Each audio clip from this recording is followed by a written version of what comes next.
I hope you're ready for an excellent weekend. I have a friend with me today. Ever since I had the vegan cream egg in my last taste test video, I've been perfecting the art of the vegan Easter egg. I'm going to share with you 3 recipes over this weekend for some vegan Easter eggs and some vegan options that you can make yourself and have fun DIYing. Don't get me wrong, you can buy vegan Easter eggs, but I was in the supermarket the other day and there were lots of options, like so many different options for non-vegan eggs, and then I've seen maybe 3 or 4 vegan Easter eggs. There's not as much choice, so I thought it would be really cool if I showed you how to make your own because it's endlessly customizable, really fun to do. The first recipe today is going to be this hollow Easter egg, the traditional kind of egg that you can put something inside, whether that's sweets or a little toy or note, a gift card if you're feeling fancy. Tomorrow I have a vegan caramel filled egg, and then on Sunday I'm going to be sharing a recipe with you for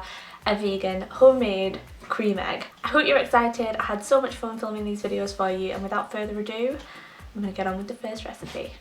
To make this hollow chocolate Easter egg that you can put treats inside, you will need a mould, an Easter egg mould. I got mine from eBay and it arrived really quickly, so I'll link that in the video description below for you.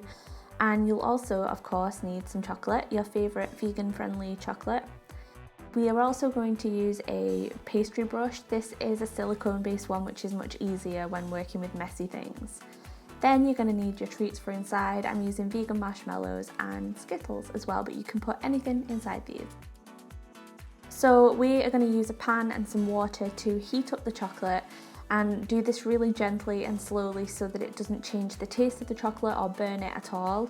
To help with this, I'm going to use this mesh strainer, and this stops the bowl that I'm going to be using from actually touching the water. But if you have a bowl that will kind of sit on top and not touch the water underneath, you can use that too. I'm going to break up the chocolate into the bowl, and then we're going to put that on the heat really gently. After that's melted, you should be left with some really hot water underneath and also your chocolate on top, which is nice and melted. And it's really as simple as getting the mould and using your brush to paint on the chocolate. We're going to do this in a few layers so we can leave it to set in between. And of course you want to do both sides of your moulds, and then we're going to put this in the fridge for 5 minutes. If you live in a hot country, you might want to leave it a little bit longer, but for me 5 minutes was fine. Once you pull these out of the fridge and your chocolate is solidified, you can add another layer. I ended up doing 2 layers. Again, you might need to do 2 or 3 depending on the kind of chocolate you're working with, but 2 was fine for me. I'm going to put these back in the fridge for 5-10 minutes.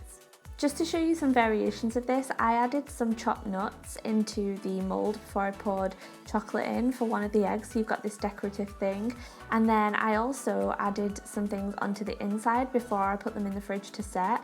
So these are just some variations. You can do desiccated coconut and do like a bounty egg, and it'll just look regular from the outside. And when you crack it open, you see this beautiful coconut inside. So those are just some options for you.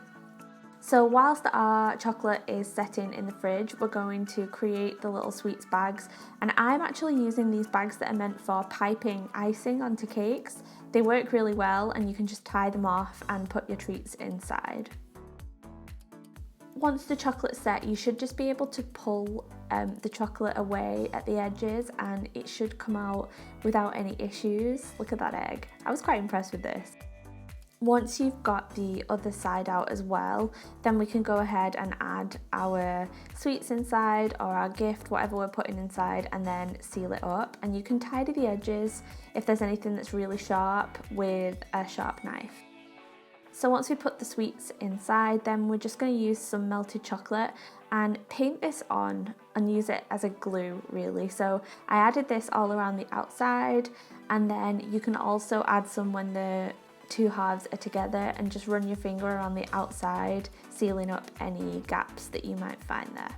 You want to put that back in the fridge, and once it's chilled you can wrap it in foil if you want to make it look more like the eggs that you get in a shop, or if you want to build an Easter basket like I did, then you can just get a decorative basket and seal all of this up with some nice gift wrap and make it look really pretty. So that's the first of my vegan Easter eggs. I'll be back tomorrow to share my caramel egg with you, so I hope that you tune in then as well. I'll leave all my links below. Don't forget to subscribe if you haven't already. Thank you for watching and I'll see you in my next video. Bye guys.